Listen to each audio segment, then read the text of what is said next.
You've tuned in to the Top 10 Gardener with garden expert Ken Lain. Join him daily as he answers timely garden questions that are sure to make a difference in your gardens. Now, welcome your host, Ken Lain.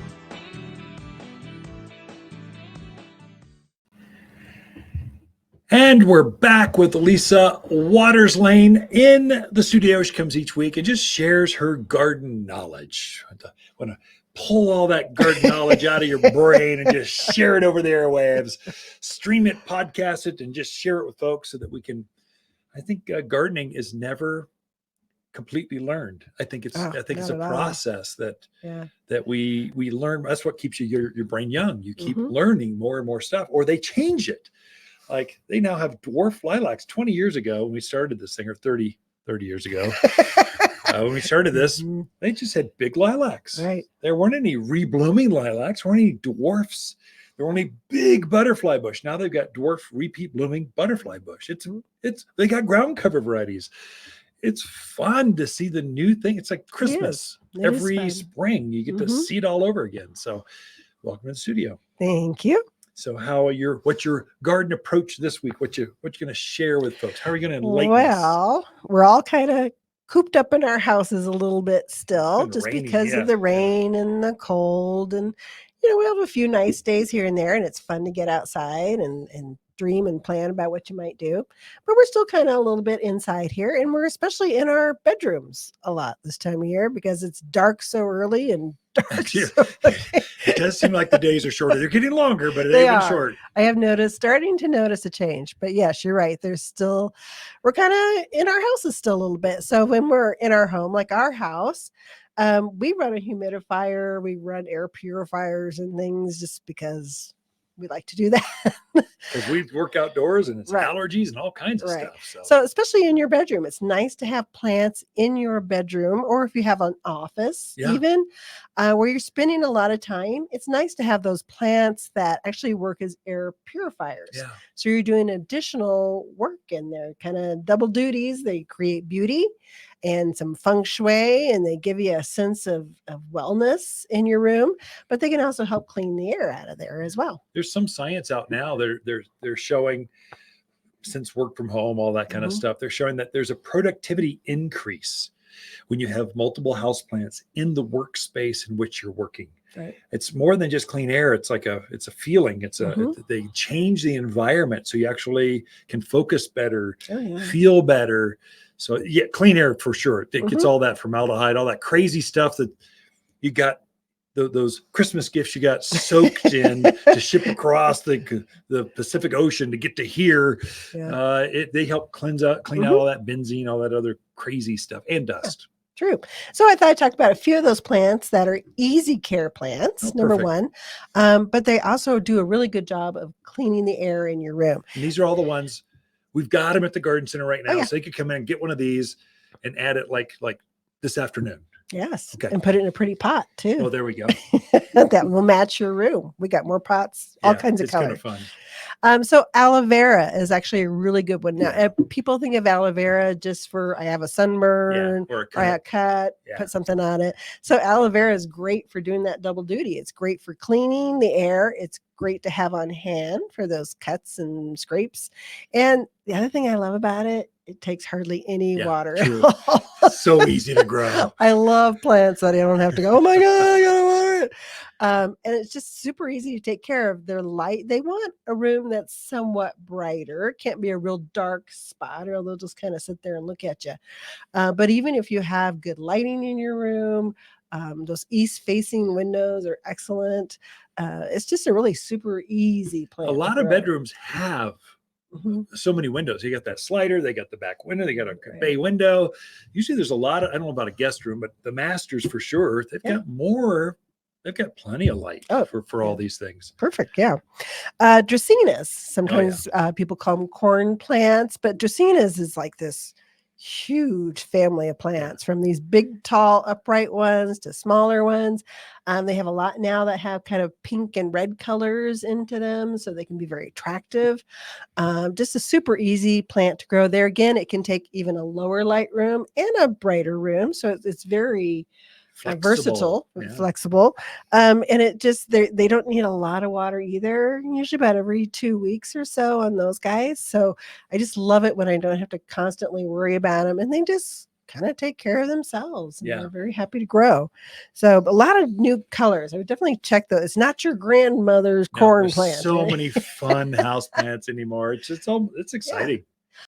English ivy. So if you're looking for one to kind of drape down, maybe put it on a stand or a dresser, or they just kind of drape down. The other thing you can do with them is get a topiary form, and grow them on that form. Super fast growing, easy to grow.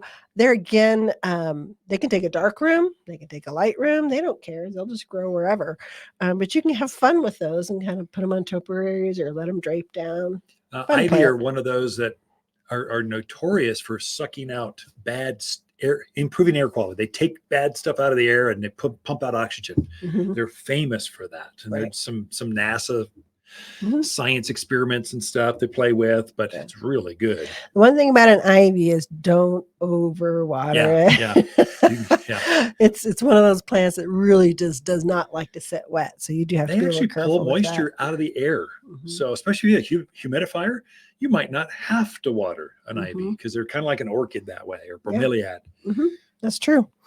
So another one that everybody loves, it's the Martha Stewart tree. You know what I'm talking about? Fiddly leaf fig. Is that the one? Yeah, I could have said that's everyone calls it the Martha Stewart tree. And it's a beautiful, it has a very large leaf that looks like a fiddle, hence the name fiddle leaf fig. Bright green, especially if you've got a lot of space in your room, they're great to put in because they want to get big. They want to really take over. But it works because it has that great big leaf. It is tremendous at cleaning your air, purifying your air. It's just a super plant to grow. It likes moderation in all things. Yeah. Moderate light, moderate water, moderate temperature. So if you go too overboard on one of those things, you're not going to have a real happy plant. But hey, moderation is good practice. Right? It is moderation January, so why not? It is. I didn't know that. Oops. Made that up. Sure. Made up another word early. Yardner. I made that one up. So this is the show of making up words. We're going to Seuss the whole thing. You are the king of making up words. That's for sure. Peace lily, otherwise known as spathiphyllum. Yeah. Another one with real big leaves to it. Likes a darker room or a lighter room. Very versatile in that way. The thing I like about a peace lily is it takes the guess out of when you need to water, because a peace lily will just go, oh my God, I need water. Very talkative. And then you water them and they're like, oh, okay, I'm happy again. So if you're one of those people that, do I water it? Do I not water it? A peace lily will tell you when you need to water it. Actually, it's a good canary. Put it out there when it starts to droop, water all the houseplants in that room. They're probably going to need it at the same time. Or not. Yeah. A moisture meter. Get a moisture meter. There you go. Moisture meter. That will save you $10 tool that so much grief. All the stress out. Yes, definitely. But peace lily is really pretty. They also put off a white bloom to them, which is very attractive. Philodendrons. Now, philodendrons are kind of like dracaenas. There are a bazillion in the family, from big leaves to little leaves to draping to upright. I'm certain we have one that you will love. And I've got a lot of philodendrons in the house because they're so easy to grow. Easy to grow, and they're exotic. So you can get them with pinks and whites and all kinds of stuff. Yeah, I've got the pink princess and I think the white knight, I think, or two that I'm actually doing really well with right now. My pink princess, I'm almost got to repot it. I got to get a new stake for it because it's one of those that needs a stake to grow up. You know where you can get one of those? I'll think about that. Maybe just come to work and take one home. Come to work. You're asking a lot. But philodendrons, definitely, there again, you can get ones that drape over, ones that grow upright, just any kind you want there. Another one is the snake plant, otherwise known as the mother-in-law's tongue. That one is super easy to grow. There again, maybe once a month you're watering it. It can take a variety of light, from hardly any light to bright light. And it, other thing, I'm talking fast, is it doesn't have leaves that drop. So you're not kind of picking up leaves. So it's very clean. And the last one is the spider plant, also known as the airplane plant. You're out of time, my dear. Thank you very much. The houseplants that are perfect for your bedroom. So Ken and Lisa Lain, the Mountain Gardeners. Be right back after this.